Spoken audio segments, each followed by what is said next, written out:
Okay, Rick, Jim, Dwayne, make sure you do something. Stacy alerted me to it this morning, but as much as I have tried to kill the other room from charging y'all, it charged Stacy again. So make sure you go to your Stacy, help me with this. You go to your emails where you got a receipt or something where you signed up for the paid room through Launch Pass and cancel your subscription, right?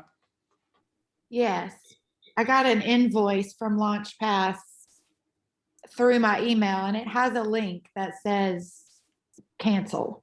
Okay, so everybody cancel that so that your credit card won't continue to be charged. So I apologize for that so much.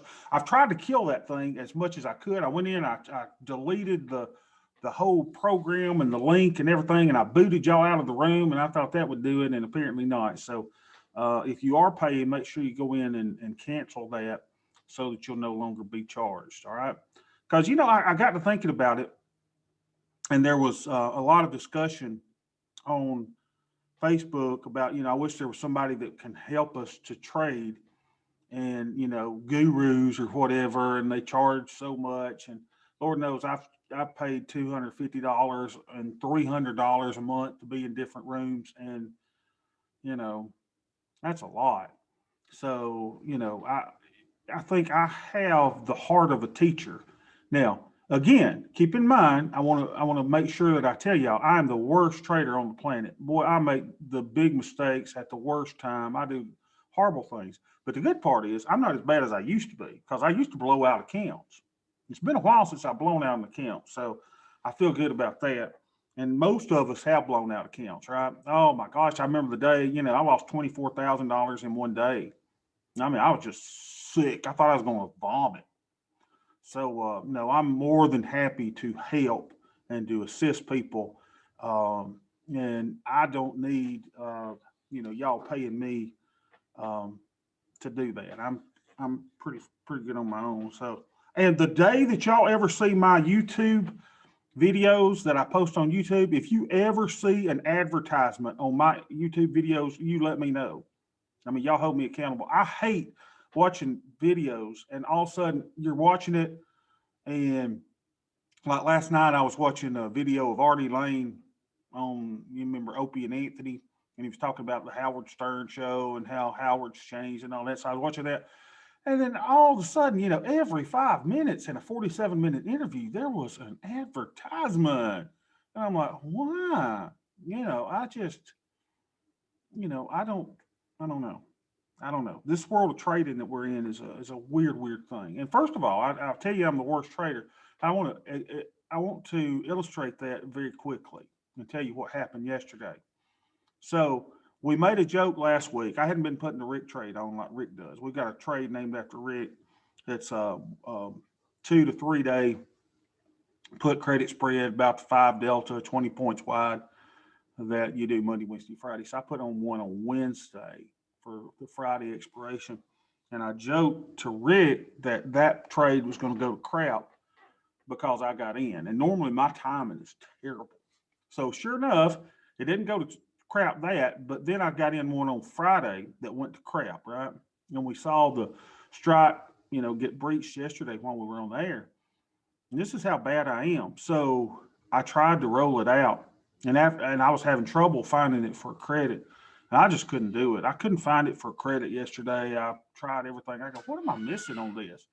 And I think the thing that I was missing is that's why I don't like spreads so much, because in my opinion, spreads are much more difficult to roll than are naked options. And I couldn't find it. So I tried different expirations. The only way I could have got a credit was if I increased my risk, and I didn't increase my risk. So I ended up closing the Rick trade for not a max loss, but it was a pretty good loss yesterday. And I thought, yeah, of course, when I start trading the Rick trade, seems like the market's going to go against it, and it did. So, it was just a boneheaded management from me yesterday on the Rick trade. So, I mean, I should have known better. And that's why a lot of times I'm more comfortable trading a naked option.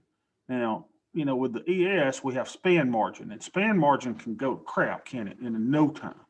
So on that Rick trade, which was 20 points wide, I could go out here to the 5 delta, 5 delta here or so, sell the 42.25 expiring on Wednesday in the ES.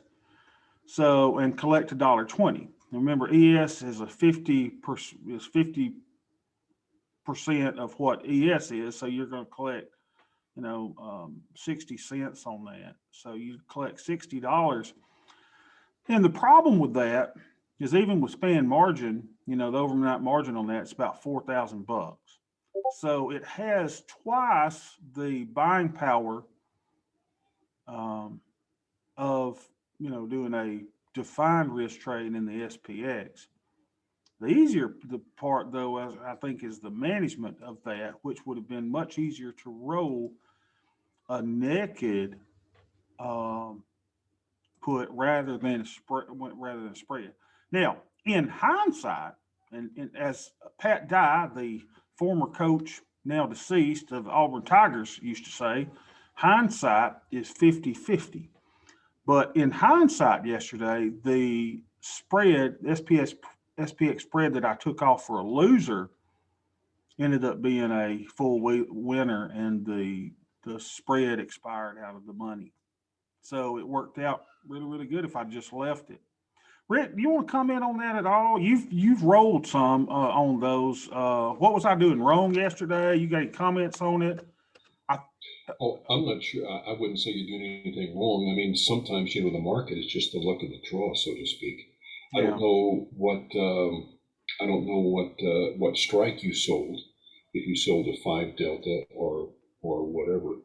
But whenever the market was down real big, like it was on, I think it was Thursday, on Friday, I'm nervous about getting in the next trade, because if it goes down again, I mean, it could be that this is it and it's going down a long way.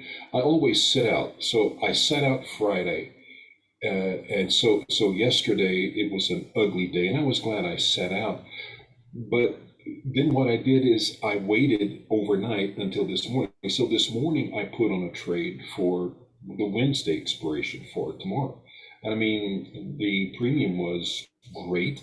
I have like 141 point cushion, and I'm already at 90%. So sitting out and missing when you think things might go down. Yeah, I'm willing to miss a trade in order to limit my risk. So again, I don't know if you did anything wrong at all, but I'm pretty hot on. I'm not going to sell anything over a 5, maybe a 6 delta. I mean, I'm just not going to do it. And even at that, I would have had to roll. But anyway. Yeah, so very good. And that's cool that you went ahead and put one on today.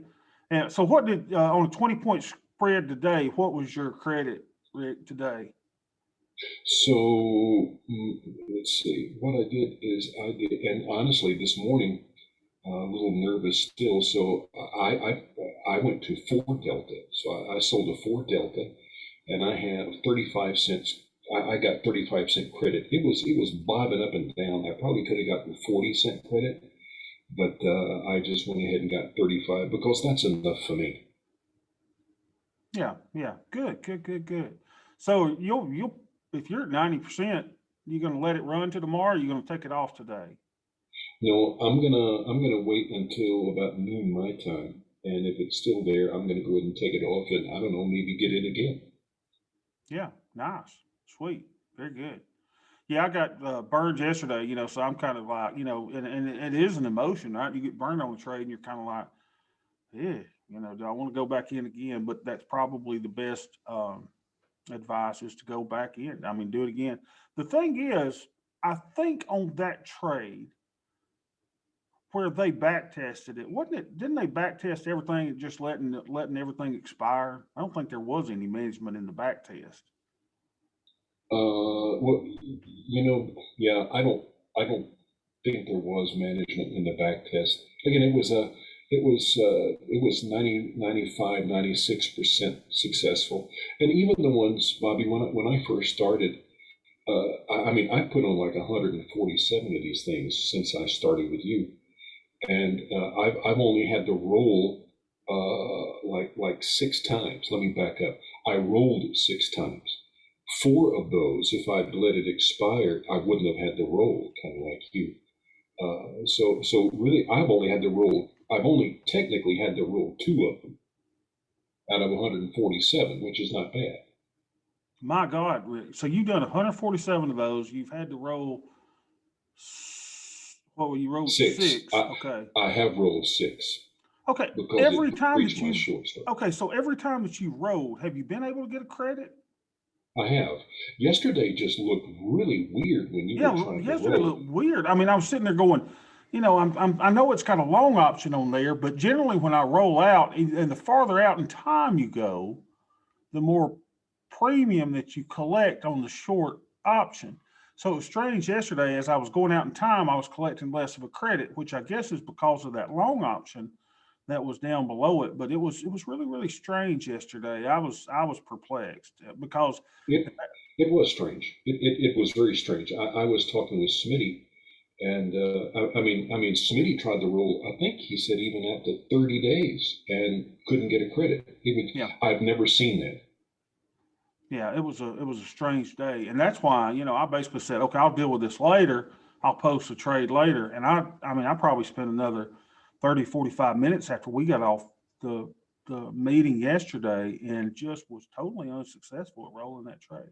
I mean, I could have got a credit if I would have increased my risk, which now looking back at what the market's done since would have probably been good, but I didn't want to do that. I just said, hey, let me just rid myself of it, close it down, take the loss. And then it is frustrating at the end of the day. You go, man, that thing would have expired for a full winter. But that's great. I mean, those statistics, 147, you've had to roll six, and 4 of those would have ended up as full winners. That is amazing. So only 2 would have ended up in the money, and I would imagine those 2 probably were not at max loss anyway.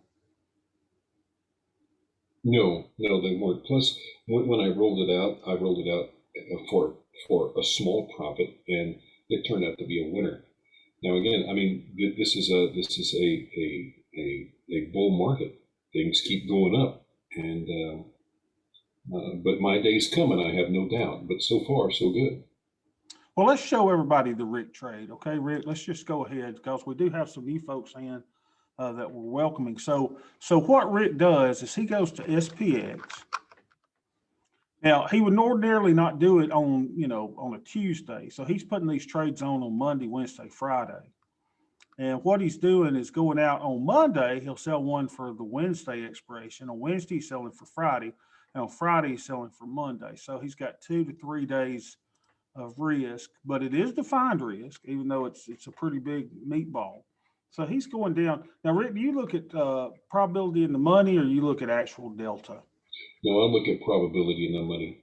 Yeah, that's what I prefer as well. So he's going out and he's looking at something that's here's 5.34, here's 4.78. So probably either one of those. And he's going to sell one at the 5 delta. Then he's going to go 20 points down. And correct me if I'm wrong on any of this. He's going to go 20 points down. So 5, 10, 15, 20. So you got to hold your control key if you are in Thinkorswim. And so even now, Rick, I can get a 40-cent credit on that one.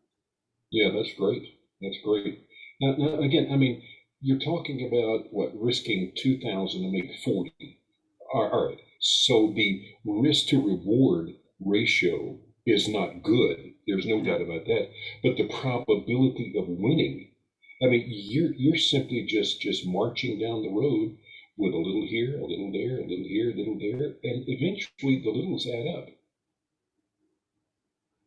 And Rick, would you mind giving everybody kind of an update of how your account's doing? I mean, I know you track it the percentage wise, but you've done quite well on this year. Oh, I really have. I mean, for my game, I mean, this is where's that? So far, I've made 57% profit starting in January.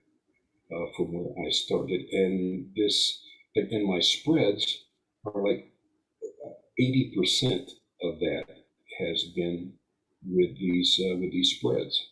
It's just been phenomenal for me. And now I hate, just like you hate calls, selling calls. Oh, I hate calls. risk.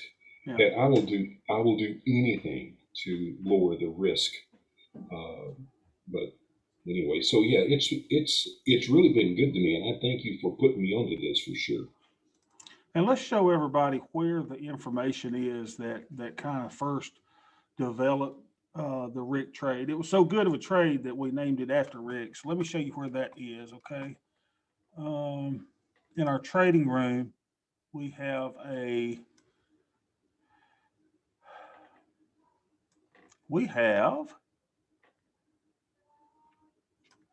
resources page, and I promise I'm moving all of our resources over there. I just hadn't done it yet.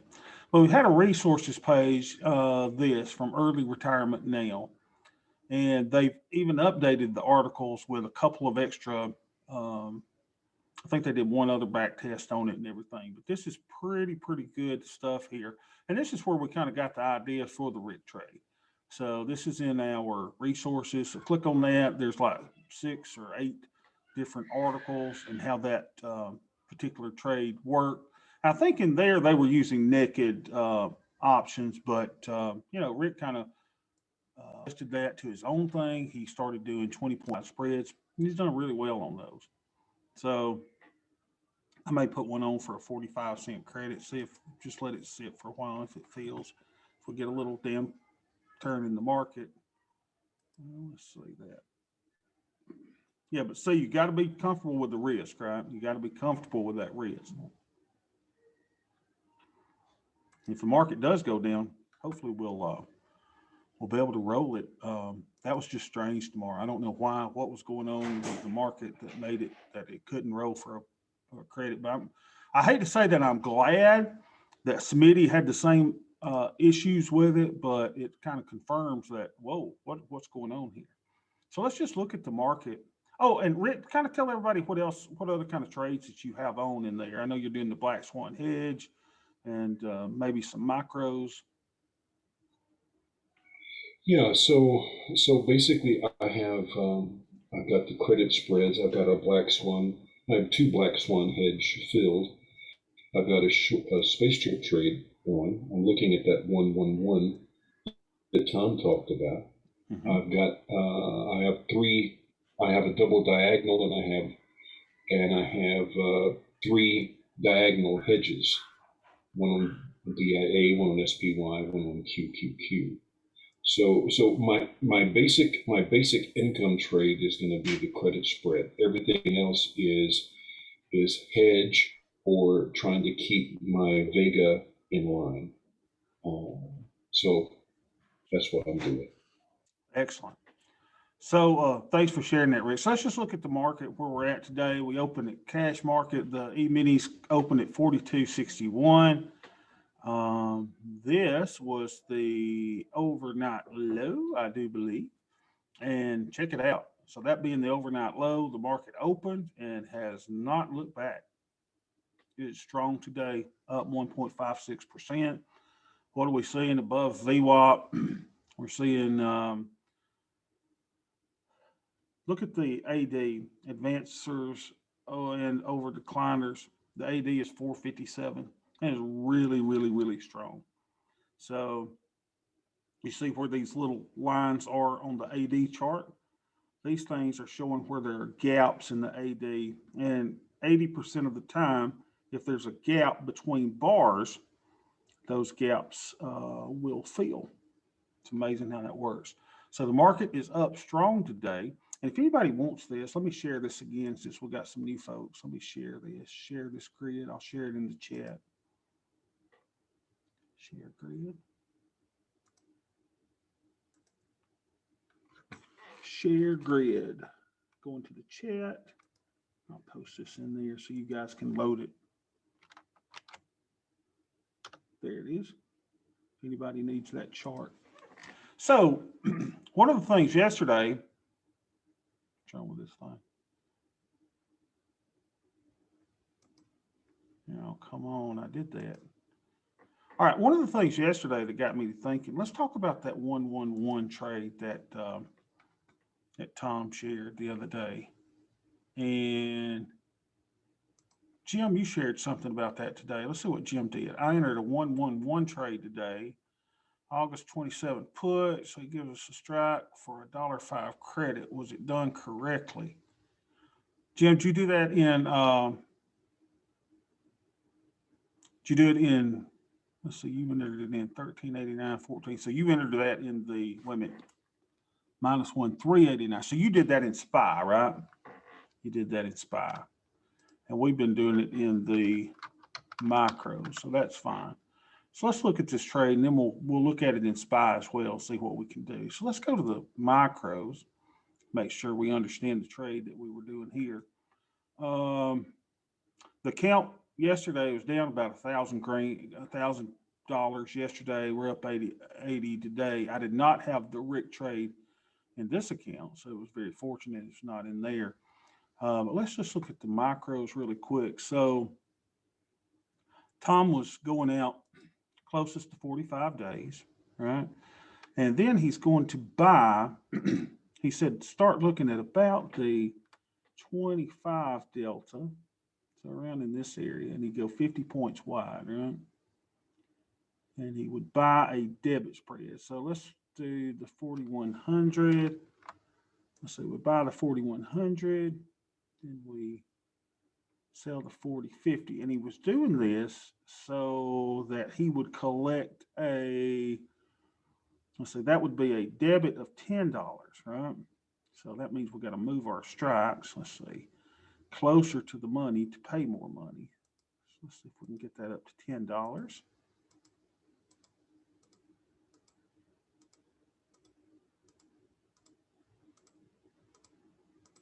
There it was, $10, right? So that is a debit spread, cost of $10. Then what he was doing is going down and selling a put for 20 bucks. Let's go down and do that. Sell one for 20 bucks would be, 20 bucks would be the 38.60. So that the trade was going on for a $10 credit, right? So let's see if we can look at that. Let's see if we can take out, y'all help me on this. I'm still not the best at Tastyworks. Trade, we're gonna not show positions, right? Right now, let's look at it from the analyze portion. So we got that on for 10.50 credit. Let's see what that looks like on the curve analysis.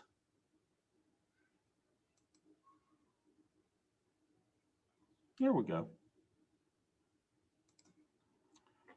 And that's what she looks like, right? So what happens is, regardless if the market continues going up, then you're going to, you know, keep the credit that you put that trade on for. And then what you're hoping is that, now you do have a loss down here, right? I mean, that's you could have a big loss down there. It says maximum loss 18,996. That's if it goes to zero, right? But we have the Black Swan hedge that lifts that up down there. This is a kind of cool little trade.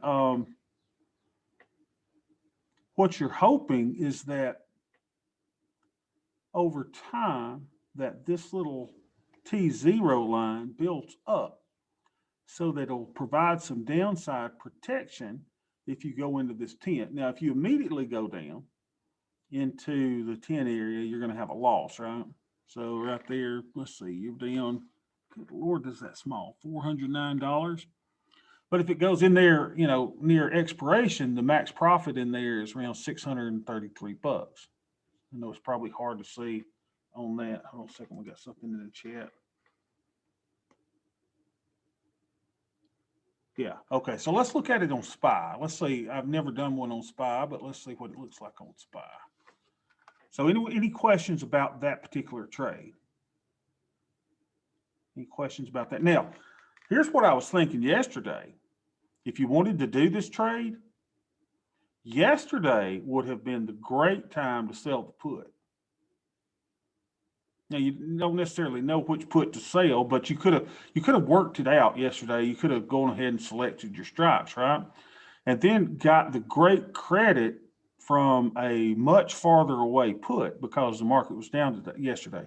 So you could enter these. You could kind of ladder into these. So on a big down day, you could have sold. Go ahead and pick your strikes for all three strikes.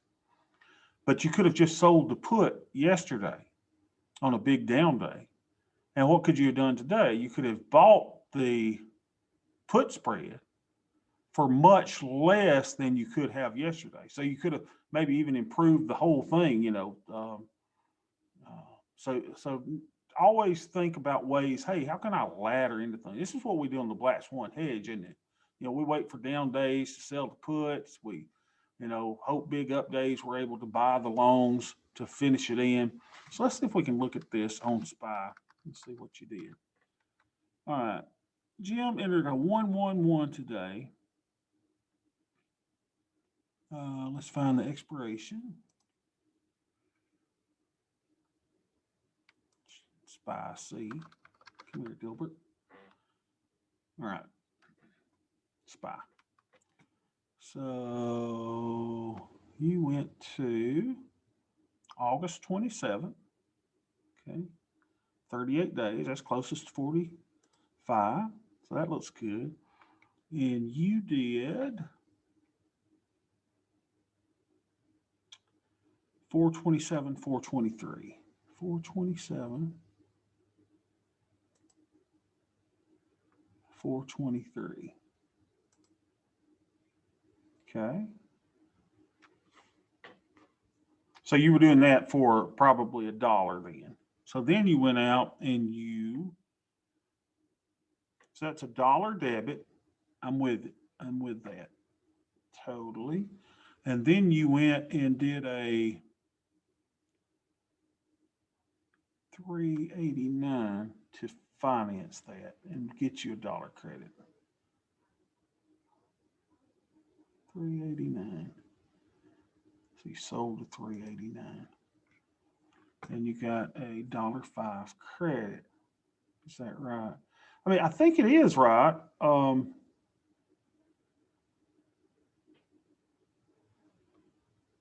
think that is right. Let's look at the curve on that and the analysis of that. So it certainly has that same little structure, doesn't it? That one gives you a maximum profit there of $503 in the tent. Now, where were the strikes that I sold on the other one? That's the only thing, right? And I don't remember. He said if we're picking up $10 debit on the E micros, you're doing a $1 credit on the SPY. Hope my mind's working, but I think that's certainly definitely a similar trade. Let's see if I can zoom out of this thing a little bit. So you bought yours at 427, which was 427 was a 45% probability of being in the money. So whereas let's see what it was on the one that I did. You did the 427 and I did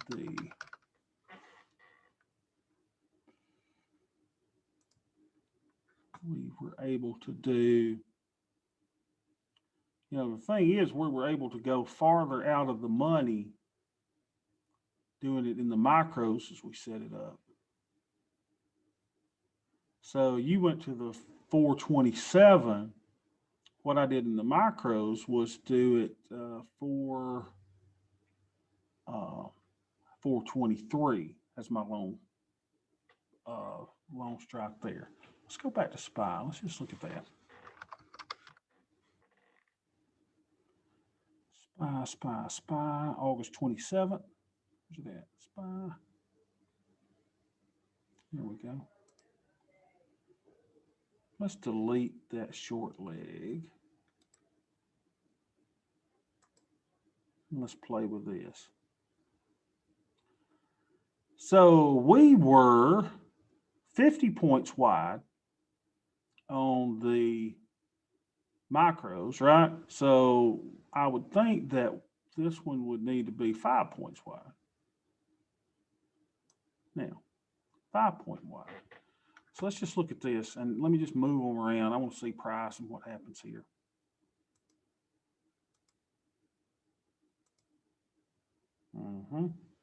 That's what it is. Check this out.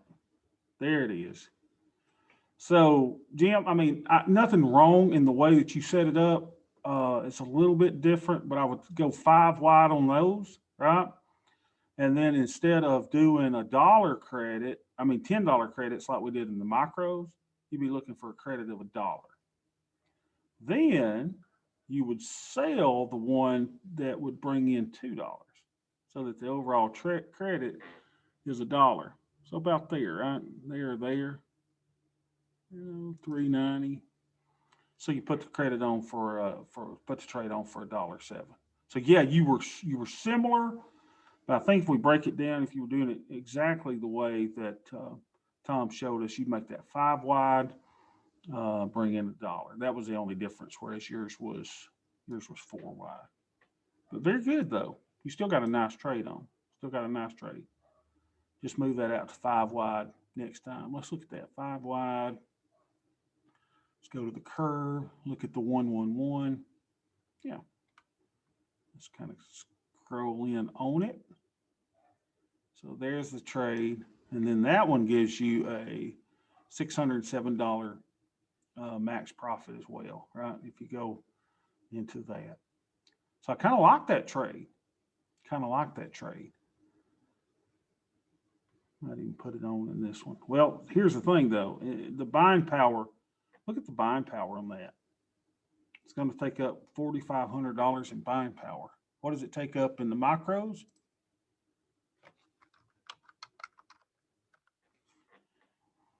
Go to the macros. Takes up $18.20. Isn't that weird? That's a span margin for you. Just gonna go in on this one, look at it.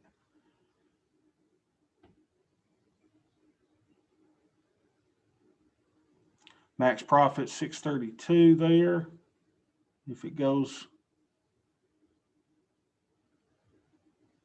1050, 1822, let's see. I'm just looking at everything. Yeah, I think I got that one set up right. All right, so today, what are we going to do? There's not much to do. I mean, you hate selling, I hate selling puts on a day when the market is really, really up. Yesterday, had I been a big boy, I mean, if ifs and buts were candy and nuts, we'd have Christmas all day long. I remember someone used to tell me that. I thought, how stupid is that? So had I put on a Black Swan hedge tranche yesterday, sold 3, I'd be in really good shape today to fill those. But since I had one on the shorts, I didn't add to my risk yesterday. You know, you never know if the market's going to continue going down or up. So what I did was stayed on the sidelines. Looking back, hindsight's 50-50, been a great time to sell those 3 shorts though. Might even be close to being filled on those. As it is, our shorts that we're waiting on still have a little bit of time left before we are going to get those filled. All right, so let's look quickly at our AIM portfolio. Opened this up today. So, and what I did is on AIM yesterday is I just started it over. So I took out all of the previous buys and sales, and I thought I don't want to mess up my governor decision making over here. So I just said, how many shares do I have? What was the current price? And I pretended that I bought them yesterday, right? And started AIM over again because I didn't want the previous BAME that I was running to affect any of my AIM decisions. So that worked out quite nice. And so now on the AIM dashboard. I open it each day and I'm looking for something to buy or sell. Now, the cool thing, if any of you guys want to run AIM, is this thing automatically tells you, right, that if there's something that I should buy or sell. So if you ever are in a position where you are a stock trader or an ETF trader and you just want to, go, hey man, I don't know when to buy and I don't know when to sell. AIM tells us that. AIM tells us when you need to buy shares. So remember UMDD yesterday was told us to buy 5 shares, right? Because UMDD went down so much. And so we took the action, bought the 5 shares. After we do that, AIM now says, hey, we're perfectly fine. You don't need to do anything. And then it just shows you the little chart here, shows you the current holdings that we have in all the different underlyings. It automatically updates with the stock price from Thinkorswim. So you'll see these stock prices here automatically just change. And the cool thing is, and nobody's taking me up on this, so a lot of y'all must be afraid of the AIM system or the BAME system that I run on the other account. But if you ever want to get this started, just shoot me a little message and we'll do a one-on-one to get you up and going with your own little spreadsheet. Oh, also, some people had asked about the spreadsheets, not being able to get them off of sweetbobby.com. So if you'll email me or send me a message for my email, then I'll send you the spreadsheet on this so that you can start your own little AIM system. And the great part about it, what I like about this, remember I told you that, hey, it's the summertime. I'm, spending more time with family. We're going on vacation. So you don't want to have to worry about this a lot. So, if you're running AIM, you just open it up every day and say, hey, does it, tell me to do something? Now, Robert Lucello, would update his account once a month, but he didn't have Excel. He didn't have all of the codes of the algorithm already built in like I've done here. Would he have updated it more often? I don't know.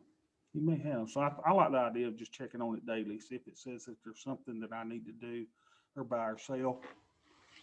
Right now, I don't need to do anything. And the cool thing is, this AIM is up $788 since I put this in yesterday. But don't get too, excited about that, because remember the whole thing was down, about maybe $1,000 yesterday. So it hadn't quite fully recovered from yesterday, but it's pretty good. So the current thing that we've got going on here is we've got AIM in this account. We've got the Black Swan hedge. We've got the VIX hedge. What else? And we're selling some puts, and we may do the RIC trade here and there. So we got some, some different things that we're doing, but I really want to see how this AIM does in comparison to the BAME, which is Bobby's automatic investment management. You see here, this basically goes with the hot hand. And on Thursday, we'll update this in the other account and show you how BAME works. BAME is a lot more hands-on. BAME is us going out, looking at the green monster, looking at linear regression, looking at, exponential moving averages. If you are a trader nerd, and most of us are, you would love this stuff, right? It pulls in the beta automatically. We enter all of this other data.